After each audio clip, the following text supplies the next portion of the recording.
ಭಾರತಕ್ಕೆ ಸಂಬಂಧಪಟ್ಟಂತಹ ಸುದ್ದಿ. ರಾಷ್ಟ್ರ ರಾಜಧಾನಿ ದೆಹಲಿ ಇದೀಗ ಜಾಗತಿಕ ಕೇಂದ್ರ ಬಿಂದು ಆಗ್ತಾ ಇದೆ. ಅಂದರೆ ಬರೋಬ್ಬರಿ 6 ವರ್ಷಗಳ ಬಳಿಕ ಈ ಚೀನಾದ ಅಧ್ಯಕ್ಷ ಕ್ಸಿ ಜಿನ್ಪಿಂಗ್ ಅವರು ಭಾರತಕ್ಕೆ ಬರ್ತಾ ಇದ್ದಾರೆ. 2019 ಆಸುಪಾಸಿಗೆ ಅವರು ಭಾರತಕ್ಕೆ ಬಂದಿದ್ದರು. ತಮಿಳುನಾಡಿನ ಭೇಟಿ ಕೊಟ್ಟಿದ್ದರು ಪ್ರಧಾನಿ ನರೇಂದ್ರ ಮೋದಿ ಅವರೆಲ್ಲವೂ ಕೂಡ. ಇದೀಗ ಸೆಪ್ಟೆಂಬರ್ ತಿಂಗಳಲ್ಲಿ 2026ರಲ್ಲಿ ಬ್ರಿಕ್ಸ್ ಶೃಂಗಸಭೆ ನಡೀತಾ ಇದೆ. ಈ ಬ್ರಿಕ್ಸ್ ಶೃಂಗಸಭೆಯಲ್ಲಿ ಭಾಗವಹಿಸುವುದಕ್ಕೆ ರಷ್ಯಾದವರು ಬರ್ತಿದ್ದಾರೆ. ಅದಾದ ನಂತರ ಇರಾನ್ನ ಅಧ್ಯಕ್ಷ ಪೆಜಿಶ್ಕಿಯಾನ್ ಬರ್ತಾ ಇರೋದು, ಚೀನಾದ ಅಧ್ಯಕ್ಷರು ಬರ್ತಾ ಇರೋದು. ಇವೆಲ್ಲದರ ನಡುವೆ ಭಾರತ ನಾಯಕತ್ವವನ್ನು ಹೊಂದ್ತಾ ಇದೆ. ಹಾಗಾದರೆ ಬ್ರಿಕ್ಸ್ ಶೃಂಗಸಭೆಯಲ್ಲಿ ಏನೇನು ಚರ್ಚೆಗಳಾಗುತ್ತೆ, ಯಾವ ಕಾರಣಕ್ಕಾಗಿ ಈ ಶೃಂಗಸಭೆ ಪ್ರಾಮುಖ್ಯತೆಯನ್ನು ಪಡೆದುಕೊಂಡಿದೆ, ಎಲ್ಲದರ ಬಗ್ಗೆಯೂ ಕೂಡ ಡೀಟೇಲ್ಸ್ ಆಗಿ ನೋಡ್ತಾ ಹೋಗೋಣ. ದೆಹಲಿಯಲ್ಲಿ ಬ್ರಿಕ್ಸ್ ಭಾರತವೇ ಬಾಸ್ ಆಗಿ ಕನ್ವರ್ಟ್ ಆಗಿರೋದು. ಭಾರತವೇ ಬಾಸ್ ಆಗಿದೆ. ಬ್ರಿಕ್ಸ್ ಸೆಪ್ಟೆಂಬರ್ 12 ಮತ್ತು 13ನೇ ತಾರೀಕಿಗೆ ಹೈ ವೋಲ್ಟೇಜ್ ಬ್ರಿಕ್ಸ್ ಶೃಂಗಸಭೆ ಇದೆ. ಈ ಶೃಂಗಸಭೆಯಲ್ಲಿ ಭಾಗವಹಿಸುವುದಕ್ಕೆ ಪುಟಿನ್, ಕ್ಸಿ ಜಿನ್ಪಿಂಗ್ ಮತ್ತು ಪೆಜಿಶ್ಕಿಯಾನ್ ಎಲ್ಲ ನಾಯಕರುಗಳು ಕೂಡ ಬರ್ತಾ ಇದ್ದಾರೆ. ಜಾಗತಿಕ ದಿಕ್ಕನ್ನು ಈ ಸಮಾವೇಶ ಬದಲಾಯಿಸುತ್ತೆ ಅಂತ ಹೇಳ್ತಿದ್ದಾರೆ. ಡಾಲರ್ ಬದಲಿಗೆ ಸ್ಥಳೀಯ ಕರೆನ್ಸಿಯನ್ನು ಬಳಕೆ ಮಾಡೋದಕ್ಕೆ ಭಾರತ ಒತ್ತು ಕೊಡ್ತಾ ಇದೆ. ಜನಸಂಖ್ಯೆ GDPಯಲ್ಲಿ ಬ್ರಿಕ್ಸ್ ಒಕ್ಕೂಟ ಏನಿದೆ ದೊಡ್ಡ ಪಾಲನ್ನು ಹೊಂದಿರೋದು. 2026 ಬ್ರಿಕ್ಸ್ ಶೃಂಗಸಭೆ ಇದು. ನೀವು ನೋಡಿ ಹೆಂಗೆ ಈ ಶೃಂಗಸಭೆಯ ಅಧ್ಯಕ್ಷತೆಯನ್ನು ಅಥವಾ ನಾಯಕತ್ವವನ್ನು ನಿರ್ಣಯ ಮಾಡ್ತಾರೆ ಅನ್ನೋದನ್ನು ಕ್ವಿಕ್ ಆಗಿ ನೋಡೋಣ. BRICS Brazil, Russia, India, China ಮತ್ತು ಸೌತ್ ಆಫ್ರಿಕಾ ಇವುಗಳ ಜೊತೆಗೆ ಬೇರೆ ಬೇರೆ ದೇಶಗಳು ಕೂಡ ಈಗ ಸೇರಿಕೊಂಡಿವೆ. ಈ 5 ದೇಶಗಳೇನಿದೆ ಅದರ ಮೊದಲ ಅಲ್ಫಾಬೆಟ್ನ ಮುಖಾಂತರ ನಾಯಕತ್ವವನ್ನು ಕೊಡ್ಕೊಂಡು ಬರ್ತಾರೆ. ಬ್ರೆಜಿಲ್ನಲ್ಲಿ 2025ರಲ್ಲಾಗಿತ್ತು, ರಷ್ಯಾದಲ್ಲಿ 2024ರಲ್ಲಾಗಿತ್ತು, ಇದೀಗ ಭಾರತದಲ್ಲಿ 2026ರಲ್ಲಿ ಆಗ್ತಾ ಇದೆ. ಮುಂದಿನ ವರ್ಷ ಚೀನಾದಲ್ಲಿ ಆಗುತ್ತೆ. ಅದಾದ ನಂತರ ಸೌತ್ ಆಫ್ರಿಕಾ. ಇದು ರೊಟೀನ್ ಆಗ್ತಾ ಇರುತ್ತೆ. ಇದು ಒಂದು ಬೆಳವಣಿಗೆ. ನೀವು ನೋಡಿ, ಭಾರತ 4 ಬಾರಿ ಈ ಶೃಂಗಸಭೆಯ ಅಧ್ಯಕ್ಷ ಸ್ಥಾನವನ್ನು ವಹಿಸಿದ್ದೀವಿ. ಒಂದು 2012, 2016, 2021, ಇದಕ್ಕೆ 4ನೇ ಬಾರಿ 2026ರಲ್ಲಿ ಅಧ್ಯಕ್ಷತೆಯನ್ನು ವಹಿಸ್ತಾ ಇರೋದು. ಜಾಗತಿಕ ವಿಚಾರಗಳು, ಯುದ್ಧ, ಆರ್ಥಿಕ ನೀತಿ, ಜಾಗತಿಕ ಆಗುಹೋಗುಗಳು, ಬ್ರಿಕ್ಸ್ ಶೃಂಗಸಭೆಯನ್ನು ಮತ್ತಷ್ಟು ಮಗದಷ್ಟು ಹೆಂಗೆ ಅಭಿವೃದ್ಧಿಪಡಿಸೋದು, ಏನು ಎತ್ತ ಎಲ್ಲದರ ಬಗ್ಗೆಯೂ ಕೂಡ ಚರ್ಚೆ ಆಗುತ್ತೆ. ಕೇವಲ 2 ದಿನ ಮಾತ್ರ ನಡೆಯುತ್ತಾ ಸಾಧ್ಯ ಇಲ್ಲ. ನೀವು ಇಡೀ ವರ್ಷದಾದ್ಯಂತ ಕಾರ್ಯಕ್ರಮಗಳು ನಡೆಯುತ್ತಿಲ್ಲ. ಬೇರೆ ಬೇರೆ ದೇಶದ ವಿದೇಶಾಂಗ ಸಚಿವರು ಬರ್ತಾರೆ, ಬೇರೆ ಬೇರೆ ದೇಶದ ಅಧಿಕಾರಿಗಳ ನಿಯೋಗಗಳು ಬರ್ತಾ ಇರುತ್ತೆ. ಬೇರೆ ಬೇರೆ ವಿಚಾರಗಳಿಗೆ ಸಂಬಂಧಪಟ್ಟಂತೆ ಈ ಬ್ರಿಕ್ಸ್ ಶೃಂಗಸಭೆಯಲ್ಲೆಲ್ಲವೂ ಕೂಡ ಚರ್ಚೆಗಳಾಗ್ತಾ ಇರುತ್ತೆ. ಈ ಬಾರಿಯ ಧ್ಯೇಯ ಏನಿದೆ 2026ರದ್ದು ಧ್ಯೇಯ ಹೇಳ್ತಾ ಇದ್ದಾರೆ, ಸ್ಥಿತಿಸ್ಥಾಪಕತ್ವ, ನಾವೀನ್ಯತೆ, ಸಹಕಾರ, ಸುಸ್ಥಿರತೆ ಇವೆಲ್ಲವೂ ಕೂಡ 2026 ಬ್ರಿಕ್ಸ್ ಶೃಂಗಸಭೆಯ ಧ್ಯೇಯ ಅಂತ ಈಗಾಗಲೇ ಹೇಳಿರೋದು. ರಷ್ಯಾದ ಪುಟಿನ್, ಚೀನಾದ ಕ್ಸಿ ಜಿನ್ಪಿಂಗ್, ಇರಾನ್ನ ಮಸೂದ್ ಪೆಜಿಶ್ಕಿಯಾನ್ ಇವರೆಲ್ಲರೂ ಕೂಡ ಬರ್ತಾ ಇರೋದು. ನಾನು ಅವಾಗಲೇ ಹೇಳಿದೆ, ಬ್ರಿಕ್ಸ್ ಎನ್ನುವಂತಹ ಈ ಒಕ್ಕೂಟ ಕೇವಲ 5 ದೇಶಗಳು ಮಾತ್ರವಲ್ಲ.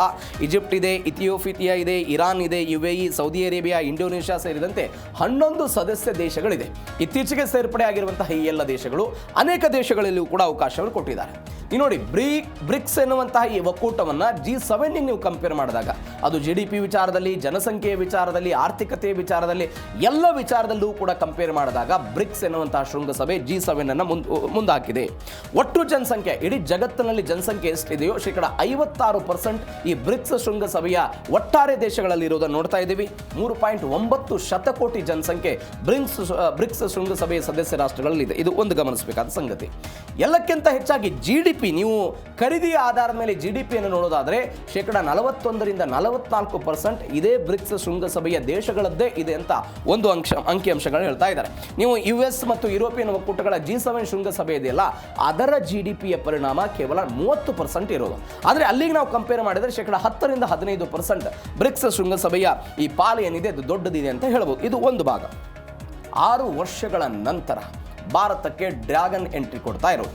ಡ್ರ್ಯಾಗನ್ ಅಂದರೆ ಪಕ್ಕದ ಚೀನಾದ ಅಧ್ಯಕ್ಷರಾದಂತಹ ಕ್ಸಿ ಜಿನ್ಪಿಂಗ್ ಭಾರತಕ್ಕೆ 2019 ನಂತರ ಮೊಟ್ಟ ಮೊದಲ ಬಾರಿಗೆ ಇದೀಗ ಭಾರತಕ್ಕೆ ಭೇಟಿ ಕೊಡ್ತಾ ಇದ್ದಾರೆ. ಮಹಾಬಲಪುರಂಗೆ ಭೇಟಿ ಕೊಟ್ಟಿದ್ರು 2019ರಲ್ಲಿ, ತಮಿಳುನಾಡಿನ ಮಹಾಬಲಪುರಂ. ಅಲ್ಲಿ ಭೇಟಿ ಕೊಟ್ಟು ಪ್ರಧಾನಿ ನರೇಂದ್ರ ಮೋದಿ ಅವರ ಜೊತೆಗೆಲ್ಲ ಮಾತುಕತೆಯನ್ನು ನಡೆಸಿದರು. ಇದಾದ ನಂತರ 2020ರ ಗಲ್ವಾನ್ ಕಣಿವೆ ಸಂಘರ್ಷ ಉಂಟಾಗಿತ್ತು ಭಾರತ ಮತ್ತು ಚೀನಾದ ನಡುವೆ. ಇವೆಲ್ಲವೂ ಆದ ನಂತರ ಇದೀಗ ಮತ್ತೊಮ್ಮೆ ಭೇಟಿ ಕೊಡ್ತಾ ಇರೋದು. ಮಹಾಬಲಿಪುರಂಗೆ ಭೇಟಿ ಕೊಟ್ಟಿದ್ರು. ಅಂದರೆ ಒಂದು 6-7 ವರ್ಷಗಳ ನಂತರ ಬರ್ತಾ ಇರುವಂತಹ ವ್ಯಕ್ತಿ ಈತ. ಅಂದರೆ ಬಂದರೆ ಅದೆಲ್ಲವೂ ಕೂಡ ಅಧಿಕೃತ ಆಗುತ್ತೆ. ಗಲ್ವಾನ್ ಕಣಿವೆ ಸಂಘರ್ಷ ಆಯಿತು, ಆರ್ಥಿಕತೆಗೆ ಏಟ್ ಕೊಡೋ ಪ್ರಯತ್ನವನ್ನು ಭಾರತ ಮಾಡಿತ್ತು, ನಮಗೆಲ್ಲ ಗೊತ್ತಿದೆ. ರಾಜತಾಂತ್ರಿಕವಾಗಿ ಸಂಬಂಧಗಳೆಲ್ಲವೂ ಕೂಡ ಹಾಳಾಗಿತ್ತು. 2023ರಲ್ಲಿ ಚೀನಾದಲ್ಲಿ G20 ಶೃಂಗಸಭೆ ಆಗಿತ್ತು. ಈ G20 ಶೃಂಗಸಭೆಗೂ ಕೂಡ ಚೀನಾದ ಅಧ್ಯಕ್ಷ ಕ್ಸಿ ಜಿನ್ಪಿಂಗ್ ಗೈರಾಗಿದ್ದರು. ಅದರ ಬದಲಾಗಿ ಅಲ್ಲಿಯ PM ಅನ್ನು ಕಳಿಸೋ ಪ್ರಯತ್ನವನ್ನು ಮಾಡಿದ್ದಾರೆ. ಅವರದ್ದೇ ದೇಶದಲ್ಲಿ ನಡೆದಂಥ ಶೃಂಗಸಭೆಗೆ ಅವರದ್ದೇ ದೇಶದವರೆಲ್ಲ ಭೇಟಿ ಅಂದರೆ ಅಲ್ಲಿ ಅಲ್ಲಿ ಹೋಗದೇ ಇದ್ದಿದ್ದನ್ನು ನೋಡಿದ್ವಿ. ಇದೆಲ್ಲದರ ನಂತರ ಇತ್ತೀಚೆಗೆ ಒಂದು ಬೆಳವಣಿಗೆ ಆಯಿತು. ಭಾರತದ ವಿದೇಶಾಂಗ ಸಚಿವ ಜೈಶಂಕರ್ ಮತ್ತು ವಿದೇಶಾಂಗ ಇಲಾಖೆಯ ವಕ್ತಾರಾದಂಥ ವಿಕ್ರಮ್ ಮಿಸ್ರಿ ಅವರೆಲ್ಲ ಚೀನಾಗೆ ಭೇಟಿ ಕೊಟ್ಟರು. ಭಾರತ ಮತ್ತು ಚೀನಾದ ನಡುವಿನ ಬಗ್ಗೆ ಸಂಬಂಧಗಳ ಬಗ್ಗೆ ಎಲ್ಲ ಚರ್ಚೆ ಮಾಡಿ ಬಂದಿದ್ದಾರೆ. ಇದು ಒಂದು ಬೆಳವಣಿಗೆ.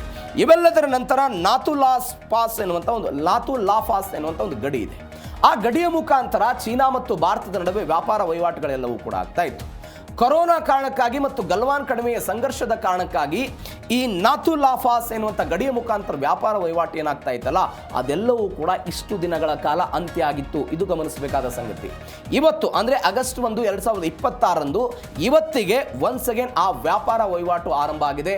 ಇವೆಲ್ಲದರ ನಡುವೆ ಚೀನಾದಿಂದ ಅಲ್ಲಿಯ ಅಧ್ಯಕ್ಷರು ಬರ್ತಾ ಇರೋದನ್ನು ನಾವೆಲ್ಲ ಗಮನಿಸ್ತಾ ಇದ್ದೀವಿ.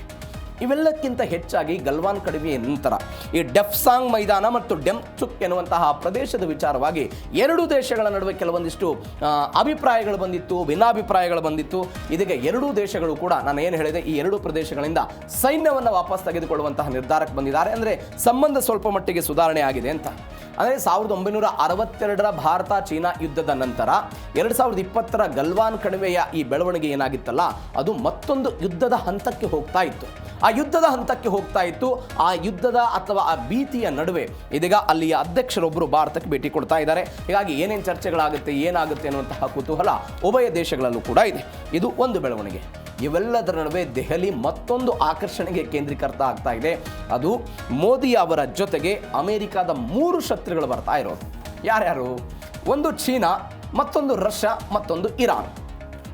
ಅದೊಂದು ಒಕ್ಕೂಟ. ನಾನು ಅನೇಕ ಬಾರಿ ಹೇಳಿದ್ದೀನಿ, ಯುರೋಪಿಯನ್ ಯೂನಿಯನ್ ಮತ್ತು ಅಮೆರಿಕ ಸೇರಿಕೊಂಡು ಒಂದು ಒಕ್ಕೂಟ ಆದರೆ ಇದೀಗ ಮತ್ತೊಂದು ಒಕ್ಕೂಟ, ಅದು ರಷ್ಯಾ ಮತ್ತು ಚೀನಾದ ಒಂದು ಒಕ್ಕೂಟ ಇದೆ. ಭಾರತದ ಯಾವ ಒಕ್ಕೂಟ? ನಮ್ದು ಯಾವಾಗಲೂ ಕೂಡ ಅಲಿಪ್ತ ನೀತಿ ಮತ್ತು ತಟಸ್ಥ ನೀತಿ. ನಾವು ಯಾವ ಬಣಕ್ಕೂ ಕೂಡ ಸೇರದೆ ನಮ್ಮದೇ ಆದಂತಹ ಅಭಿಪ್ರಾಯವನ್ನು ಹೊಂದಿ ಜಾಗತಿಕವಾಗಿ ಶಾಂತಿ ಸ್ಥಾಪನೆಗೆ ನಾವು ಮುಂದಾಗ್ತೀವಿ ಅಂತೆಲ್ಲ ನಾವು ನೋಡಿದ್ದೀವಿ. ಈ ದೇಶದ ಸರ್ಕಾರ ಮಾತನಾಡಿದ್ದು ನೋಡಿದ್ದೀವಿ.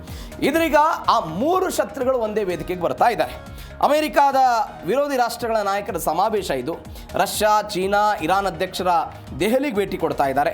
ಅಂದರೆ ಅಮೆರಿಕ ಪ್ರಾಬಲ್ಯಕ್ಕೆ ವಿರುದ್ಧವಾಗಿ ಒಂದು ಹೊಸ ಮೈತ್ರಿ ರಚನೆ ಆಗೋದ್ರ ಬಗ್ಗೆ ದೊಡ್ಡ ಮಟ್ಟದ ಚರ್ಚೆಗಳಾಗ್ತಾ ಇರುತ್ತೆ. ನೋಡಿ, ಪುಟಿನ್ ಬರ್ತಾ ಇರೋದು, ರಷ್ಯಾದ ಅಧ್ಯಕ್ಷರು. ಉಕ್ರೇನ್ ಯುದ್ಧದ ಕಾರಣಕ್ಕಾಗಿ ಯುರೋಪಿಯನ್ ಯೂನಿಯನ್, ಅಮೆರಿಕಾದವರೆಲ್ಲ ಅವ್ರ ಮೇಲೆ ಆರ್ಥಿಕ ದಿಗ್ಬಂಧನಗಳನ್ನು ಹೇರಿದ್ದಾರೆ. ಅವರನ್ನು ಒಂಟಿ ಆಗಿಸಬೇಕು ಅನ್ನುವಂತಹ ಪ್ರಯತ್ನ ಆಗಿತ್ತು. ಇದು ಒಂದು. ಕ್ಸಿ ಜಿನ್ಪಿಂಗ್ ಜಾಗತಿಕ ಆರ್ಥಿಕತೆ, ದಕ್ಷಿಣ ಚೀನಾ ಸಮುದ್ರದ ಹತೋಟಿ ವಿಚಾರ ಎಲ್ಲ ಕಾರಣಗಳಿಗಾಗಿಯೂ ಕೂಡ ಅಮೆರಿಕ ಮತ್ತು ಚೀನಾದ ನಡುವೆ ಶೀತಲ ಸಮರ ಆಗ್ತಾ ಇದೆ. ಇದೀಗ ಚೀನಾದ ಅಧ್ಯಕ್ಷರು ಬರ್ತಾ ಇರೋದು ಒಂದು. ಮತ್ತೊಂದು ಕಡೆ ಇರಾನ್. ಯಾವ ಇರಾನ್ ವಿರುದ್ಧ ಅಮೆರಿಕ ಇವತ್ತು ಯುದ್ಧ ಮಾಡ್ತಾ ಇದೆ, ಆ ಇರಾನ್ ದೇಶದ ಮಸೂದ್ ಪೆಜೆಶ್ಕಿಯಾನ್ ಅವರ ಅಧ್ಯಕ್ಷರು ಇರಾನ್ನದ್ದು. ಅವರು ಇದೀಗ ಎಲ್ಲಿಗೆ ಬರ್ತಾ ಇರೋದು? ಭಾರತದ ದೆಹಲಿಗೆ ಬರ್ತಾ ಇದ್ದಾರೆ. ಅಂದರೆ ಒಂದೇ ವೇದಿಕೆಯಲ್ಲಿ ಕಾಣಿಸ್ಕೊಳ್ತಾ ಇರೋದು. ಎಲ್ಲಕ್ಕಿಂತ ಹೆಚ್ಚಾಗಿ ಬ್ರಿಕ್ಸ್ ಅನ್ನ ಒಂದು ಬಲಿಷ್ಠ ಜಾಗತಿಕ ಶಕ್ತಿಯನ್ನಾಗಿ ಮಾಡೋದಕ್ಕೆ ರಷ್ಯಾ, ಚೀನಾ ತನ್ನ ವೇದಿಕೆಯನ್ನು ಬಳಕೆ ಮಾಡ್ಕೊಳ್ತಾ ಇದೆ ಅಂತ ನಾನು ಅವಾಗ ಹೇಳಿದೆ. G7 ಶೃಂಗಸಭೆಯಲ್ಲಿ ಈ ಅಮೆರಿಕಾವೂ ಕೂಡ ಇದೆ. ಅದಕ್ಕೆ ಪರ್ಯಾಯವಾಗಿ ಇದನ್ನು ಬ್ರಿಕ್ಸ್ ಶೃಂಗಸಭೆ ಏನಿದೆ ಅದನ್ನು ಮತ್ತಷ್ಟು ಗಟ್ಟಿ ಮಾಡಬೇಕು ಎನ್ನುವಂತಹ ಪ್ರಯತ್ನದ ಭಾಗವಾಗಿ ಇದೆಲ್ಲವೂ ಕೂಡ ನಡೀತಾ ಇದೆ ಎನ್ನುವಂತಹ ವಿಚಾರಕ್ಕೆ ಸಂಬಂಧಪಟ್ಟಂತೆ ಇವೆಲ್ಲದರ ನಡುವೆ ಭಾರತ ಒಂದು ಅಲಿಪ್ತ ನೀತಿಯನ್ನು ಹೊಂದಿದೆ ಅಂತ ನಾನು ಆವಾಗಲೇ ಹೇಳಿದೆ. ನೋಡಿ, 1962 ಯುದ್ಧ ಆಯಿತು ಭಾರತ ಮತ್ತು ಚೀನಾದ ನಡುವೆ. ಈ ಯುದ್ಧದ ನಂತರ ಚೀನಾ ಮತ್ತು ಭಾರತದ ನಡುವೆ ಸಂಬಂಧ ಹಾಳಾಯಿತು. ಸಂಬಂಧ ಹಾಳಾದ ನಂತರ 1988 ಅವತ್ತಿನ ಪ್ರಧಾನಿಯಾದಂತಹ ರಾಜೀವ್ ಗಾಂಧಿಯವರು ಚೀನಾಕ್ಕೆ ಭೇಟಿ ಕೊಡ್ತಾರೆ. ಚೀನಾಕ್ಕೆ ಭೇಟಿ ಕೊಟ್ಟು ಅಲ್ಲಿಯ ನಾಯಕರಾದಂತಹ ಡೆಂಗ್ ಸಿಯಾओपिंग ಎನ್ನುವಂತಹ ಒಬ್ಬ ವ್ಯಕ್ತಿಯ ಜೊತೆಗೆ ಕೈಕುಲುಕಿ ಭಾರತ ಮತ್ತು ಚೀನಾದ ಸಂಬಂಧ ಮತ್ತಷ್ಟು ಗಟ್ಟಿಯಾಗಬೇಕು, ವ್ಯಾಪಾರ ವಹಿವಾಟುಗಳೆಲ್ಲವೂ ಕೂಡ ಆಗಬೇಕು ಅಂತ ಅವತ್ತು ಭಾರತ ಅಲ್ಲಿ ಹೋಗಿ ಮಾತುಕತೆಯನ್ನು ನಡೆಸಿತ್ತು. ಅಂದರೆ ಇವತ್ತು 2020 ಗಲ್ವಾನ್ ಕಣಿವೆಯ ನಂತರ ಚೀನಾದ ಅಧ್ಯಕ್ಷರು ಭಾರತಕ್ಕೆ ಬರ್ತಿದ್ದಾರೆ. ಒನ್ಸ್ ಅಗೇನ್ ಇತಿಹಾಸ ಪುನರಪಿ ಮರುಕಳಿಸುತ್ತೆ ಎನ್ನುವಂತಹ ವಿಚಾರಗಳು ಕೂಡ ಸದ್ಯಕ್ಕೆ ಆಗ್ತಾ ಇದೆ. ಇವೆಲ್ಲದರ ನಡುವೆ ಜಾಗತಿಕ ಮಾರುಕಟ್ಟೆಯಲ್ಲಿ ಭಾರತದ ಹವಾದ ಬಗ್ಗೆ ಚರ್ಚೆ ಆಗ್ತಾ ಇರೋದು. ಜಾಗತಿಕ ಮಾರುಕಟ್ಟೆಯಲ್ಲಿ ಈಜಿಪ್ಟ್, ಇರಾನ್, UAE, ಇಂಡೋನೇಷ್ಯಾ ಸೇರಿದಂತೆ 10 ರಾಷ್ಟ್ರಗಳ ಒಕ್ಕೂಟ. G7 ಒಕ್ಕೂಟಕ್ಕೆ ಬ್ರಿಕ್ಸ್ನಿಂದ ಪ್ರಬಲ ಪೈಪೋಟಿ. ನಾನು ಆವಾಗಲೇ ಹೇಳಿದೆ, ಅದು GDP ವಿಚಾರದಲ್ಲಿ, ಜನಸಂಖ್ಯೆ ವಿಚಾರದಲ್ಲಿ, ತಾಂತ್ರಿಕವಾಗಿ ಅಭಿವೃದ್ಧಿ ಹೊಂದಿರುವಂತಹ ವಿಚಾರದಲ್ಲಿ, ಎಲ್ಲಕ್ಕಿಂತ ಹೆಚ್ಚಾಗಿ ಈ G7 ಎನ್ನುವಂತಹ ಪಡೆ ಏನಿದೆ ಅದು ಸೀಮಿತ ರಾಷ್ಟ್ರಗಳಿಗೆ ಮಾತ್ರ ತನ್ನ ಕಾರ್ಯಪಡೆಯನ್ನು ಹೊಂದಿರೋದು. ಆದರೆ ಬ್ರಿಕ್ಸ್ ಶೃಂಗಸಭೆ ಅಥವಾ ಬ್ರಿಕ್ಸ್ ಒಕ್ಕೂಟ ಏನಿದೆ ಅನೇಕ ವರ್ಷಗಳಿಂದ ಬೇರೆ ಬೇರೆ ದೇಶಗಳನ್ನು ಸೇರಿಸಿಕೊಳ್ಳುವ ಪ್ರಯತ್ನವನ್ನು ಇದಕ್ಕೆ ಮಾಡ್ತಾ ಇರೋದನ್ನು ನಾವೆಲ್ಲ ನೋಡ್ತಾ ಇದ್ದೀವಿ. IMF ಮುನ್ಸೂಚನೆಯ ಪ್ರಕಾರ 2026ರಲ್ಲಿ ಬ್ರಿಕ್ಸ್ ದೇಶಗಳ ಸರಾಸರಿ GDP ಆರ್ಥಿಕ ಬೆಳವಣಿಗೆ 3.7%. ಅಂದರೆ ಯುರೋಪಿಯನ್ ದೇಶಗಳ ಮಂದಗತಿಯ ಆರ್ಥಿಕತೆಯ ಕಾರಣಕ್ಕಾಗಿ G7 ಒಕ್ಕೂಟದ ಬೆಳವಣಿಗೆ ದರ ಕೇವಲ 1.1%. GDPಯಲ್ಲಿ ಬ್ರಿಕ್ಸ್ ಒಕ್ಕೂಟದ ಪಾಲು 41ಕ್ಕೆ ಏರಿಕೆಯಾಗಿದೆ. America, UK, Germany, France, Italy, Japan, Canada ಇವುಗಳನ್ನು ಒಳಗೊಂಡಂತಹ G7 ಒಕ್ಕೂಟದ ಪಾಲು 28ಕ್ಕೆ ಕುಸಿತ ಆಗಿದೆ. ಬ್ರಿಕ್ಸ್ ಒಕ್ಕೂಟ UAE ಸೇರ್ಪಡೆ ಆಯಿತು, ಇರಾನ್ ಸೇರ್ಪಡೆ, ಈಜಿಪ್ಟ್, ಇಥಿಯೋಪಿಯಾಗಳನ್ನು ಸೇರ್ಪಡೆ ಮಾಡಿಕೊಳ್ತು. ಅಂದರೆ ತನ್ನ ವ್ಯಾಪ್ತಿಯನ್ನು ಮತ್ತಷ್ಟು ಮಗದಷ್ಟು ಹೆಚ್ಚಳ ಮಾಡಿಕೊಳ್ಳೋ ಪ್ರಯತ್ನವನ್ನು ಮಾಡ್ತಾ ಇದೆ. ಆದರೆ G7 ಶೃಂಗಸಭೆ ಏನಿದೆ ಕೇವಲ 7 ದೇಶಗಳಿಗಷ್ಟೇ ಸೀಮಿತ ಆಗಿರೋದನ್ನು ನೋಡ್ತಾ ಇದ್ದೇವೆ. ಇದು ಒಂದು ಬೆಳವಣಿಗೆ. ಎಲ್ಲಕ್ಕಿಂತ ಹೆಚ್ಚಾಗಿ ಚೀನಾ ಎನ್ನುವಂತಹ ಒಂದು ತಂತ್ರಜ್ಞಾನದ ದೇಶ ಫ್ಯಾಕ್ಟರಿ ಆಗ್ತಾ ಇದೆ. ಬೇರೆ ಬೇರೆ ಕಾರಣಗಳಿಗಾಗಿ ಫ್ಯಾಕ್ಟರಿ ಆಗ್ತಾ ಇದೆ. ಆದರೆ ಪಕ್ಕದಲ್ಲಿರುವಂತಹ ಇದೇ ಬ್ರಿಕ್ಸ್ ಒಕ್ಕೂಟದ ಒಂದು ಸದಸ್ಯ ದೇಶವಾಗಿರುವಂತಹ ಭಾರತ ಒಂದು ವಿಶ್ವದ ಮಾರುಕಟ್ಟೆ ಆಗಿರೋದನ್ನು ನೋಡ್ತಾ ಇದ್ದೇವೆ. ವಿಶ್ವದ ಮಾರುಕಟ್ಟೆ ಆಗಿದೆ, ತಂತ್ರಜ್ಞಾನದ ಹಬ್ ಆಗಿದೆ. ಅಂದರೆ ನೀವು ನೋಡಿ, G7 ಮತ್ತು ಬ್ರಿಕ್ಸ್ಗೆ ಒಂದು ಡಿಫ್ರೆನ್ಸ್ ದೊಡ್ಡ ಮಟ್ಟದಲ್ಲಿದೆ.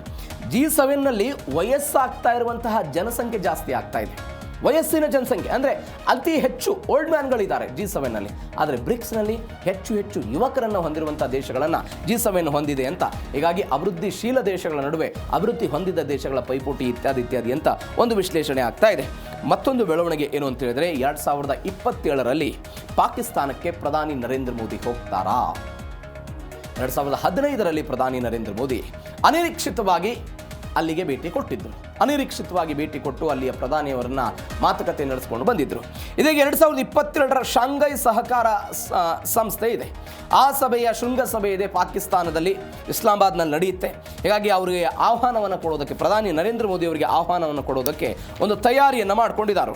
China, Pakistan, India, Russia, Kazakhstan, Kyrgyzstan, ಅದಾದ ನಂತರ ಉಜ್ಬೇಕಿಸ್ತಾನ್, ಇರಾನ್, ಬೆಲಾರಸ್ ಎಲ್ಲರೂ ಕೂಡ ಸೇರಿಕೊಂಡು SCO ಎನ್ನುವಂಥ ಶಾಂಘೈ ಶೃಂಗ ಸಹಕಾರ ಒಕ್ಕೂಟ ಅಂತ ಮಾಡ್ಕೊಂಡಿದ್ದಾರೆ. 2022ರ ಈ ಶೃಂಗಸಭೆ ಪಾಕಿಸ್ತಾನದ ಇಸ್ಲಾಮಾಬಾದ್ನಲ್ಲಿ ಆಗುತ್ತೆ.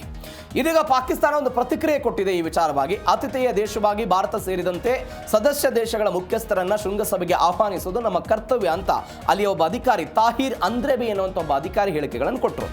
ಈ ವಿಚಾರಕ್ಕೆ ಸಂಬಂಧಪಟ್ಟಂತೆ ಈ ತನಕ ಭಾರತದಿಂದ ಯಾವುದೇ ಪ್ರತಿಕ್ರಿಯೆ ಹೊರಗಡೆ ಬಂದಿಲ್ಲ. ಒಂದು ಮಾಹಿತಿಯ ಪ್ರಕಾರ ಪ್ರಧಾನಿಗಳು ಹೋಗೋದಿಲ್ಲ ಎನ್ನುವಂತಹ ಮಾಹಿತಿ ಇದೆ. ವಿದೇಶಾಂಗ ಸಚಿವರನ್ನು ಅಥವಾ ಹಿರಿಯ ಮಟ್ಟದ ಅಧಿಕಾರಿಗಳನ್ನು ಕಳಿಸುವಂತಹ ಸಾಧ್ಯತೆಗಳು ದೊಡ್ಡ ಮಟ್ಟದಲ್ಲಿ ಇದೆ ಅಂತ. ಹೀಗಾಗಿ SCO ಶೃಂಗಸಭೆಯ ಉದ್ದೇಶ ಏನು? ಹಾಗಾದರೆ ಈ ಉದ್ದೇಶ ನೋಡಿ, ಪಾಕಿಸ್ತಾನಕ್ಕೆ ಯಾಕೆ ಭೇಟಿ ಕೊಡಲ್ಲ ಅನ್ನೋದಕ್ಕೆ ಇದೇ ಒಂದು ಎಕ್ಸಾಂಪಲ್. ಅದರ ಉದ್ದೇಶ ಏನಿದೆ ಅಂತ ಹೇಳಿದರೆ ಶಾಂತಿ, ಸ್ಥಿರ ಮತ್ತು ಆರ್ಥಿಕ ಸಮೃದ್ಧಿಯನ್ನು ಉಭಯ ದೇಶಗಳು ಕಾಯ್ದುಕೊಳ್ಳೋದು. ಪಾಕಿಸ್ತಾನ ಶಾಂತಿಯನ್ನು ಕಾಪಾಡಿಕೊಳ್ತಾ ಇದೆಯಾ? ಭಯೋತ್ಪಾದನೆಯನ್ನು ಪ್ರೇರಣೆ ಮಾಡ್ತಾ ಇದೆ. ಹೀಗಾಗಿ ಭಾರತ ಹೇಳಿತು ಭಯೋತ್ಪಾದನೆ ಮತ್ತು ಮಾತುಕತೆ ಒಂದೇ ವೇದಿಕೆಯಲ್ಲಿ ನಡೆಯೋದಕ್ಕೆ ಸಾಧ್ಯ ಇಲ್ಲ ಅಂತ. ಹೀಗಾಗಿ ಮೋದಿ ಅವರು ಹೋಗ್ತಾರಾ, ಹೋಗಲ್ವಾ ಅನ್ನೋ ಪ್ರಶ್ನೆಗೆ ಭಾರತದಿಂದ ಕೆಲವೇ ದಿನಗಳ ಉತ್ತರ ಸಿಗುತ್ತೆ.